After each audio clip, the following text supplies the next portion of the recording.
Hello बच्चों, let's see this question.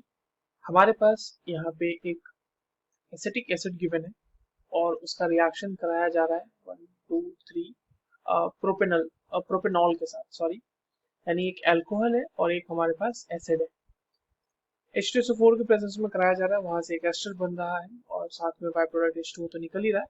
Basically this is a esterification reaction. सवाल यह है कि in the given reaction yield of product can be increased by, product की yield बढ़ानी। Options are adding excess of alcohol, B removing water, C removing alcohol and D says both A and B। चलिए इस question को solve कर लेते हैं बच्चों, और सबसे पहले ये देखते हैं कि इस क्वेश्चन को सॉल्व करने के लिए हमारे पास कौन से की कॉन्सेप्ट की जरूरत होने वाली है। देखो ये सवाल मैंने जैसे आपको बताया ना, ये एस्टरिफिकेशन का सवाल है। एस्टरिफिकेशन यानी एस्टर का फॉर्मेशन, जहाँ पे कार्बोक्सिलिक एसिड और अल्कोहल का रिएक्शन करा के हम एस्टरिफिकेशन कराते हैं। ठीक है, अब देखिए सिर्फ एस्टरिफिकेशन जानने से हमारा यहाँ पे काम चलने वाला नहीं। बेसिकली हमें इस एस्टरिफिकेशन रिएक्शन में ली चैटलियर्स प्रिंसिपल का एप्लीकेशन देखना पड़ेगा। ली चैटलियर्स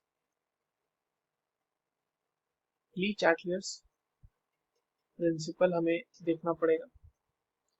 देखिए ली चैटलियर्स प्रिंसिपल को अगर हम समझें तो ली चैटलियर्स प्रिंसिपल वो बोलता है कि अगर आप कोई भी रिएक्शन अगर इक्विलिब्रियम में है और अगर उसमें हम उस इक्विलिब्रियम के डायनामिज्म को चेंज करना चाहते हैं, तो हम जो भी उसमें चेंजेस करेंगे ना अपनी तरफ से, रिएक्शन उस डायरेक्शन में मूव करेगी जिधर वो उस चेंज को कंपनसेट कर पाए।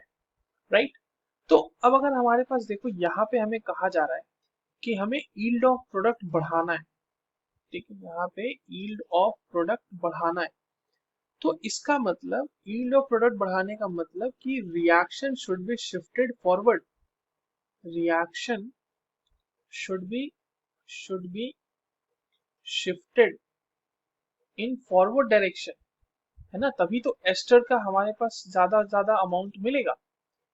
तो ये कैसे कर सकते हैं ये देखते हैं। अब देखिए हमारा पहला ऑप्शन कह रहा है एडिंग एक्सेस ऑफ अल्कोहल। तो अगर हम अल्कोहल एक्सेस में ऐड करते हैं, इसका मतलब हमने रिएक्टेंट के साइड पे चेंज करा, तो रिएक्शन उस चेंज को ऑफसेट करने के लिए, मतलब मिनिमाइज करने के लिए, वो फॉरवर्ड डायरेक्शन में मूव करेगी। राइट, तो हमारे पास ज्यादा से ज्यादा प्रोडक्ट फॉर्म होगा क्योंकि हमने एक रिएक्टेंट का कंसेंट्रेशन बढ़ा दिया ना, तो उसको वो क्या करना चाहेगी, वो कम करना चाहेगी। तो सही बात है, रिएक्शन जो है वो प्रोडक्ट बनाएगी और ज्यादा, तो पहला वाला तो होगा option, adding excess of alcohol हमारा काम कर जाएगा। दूसरी चीज क्या है, दूसरा ऑप्शन कह रहा है कि रिमूविंग वाटर, वाटर रिमूव कर दो। सही बात है, वाटर को अगर हम रिमूव करेंगे तो एक प्रोडक्ट की कंसेंट्रेशन हमने कम कर दी, तो रिएक्शन उस प्रोडक्ट की कंसेंट्रेशन को बढ़ाने की उसमें जुट जाएगी कि नहीं उसका प्रोडक्शन मुझे बढ़ाना है। तो वाटर का प्रोडक्शन बढ़ेगा जैसे जैसे, साथ ही साथ एस्टर का भी तो फॉर्मेशन होगा। एस्टर के फॉर्मेशन के बिना वाटर का प्रोडक्शन कैसे बढ़ सकता है, नहीं बढ़ सकता।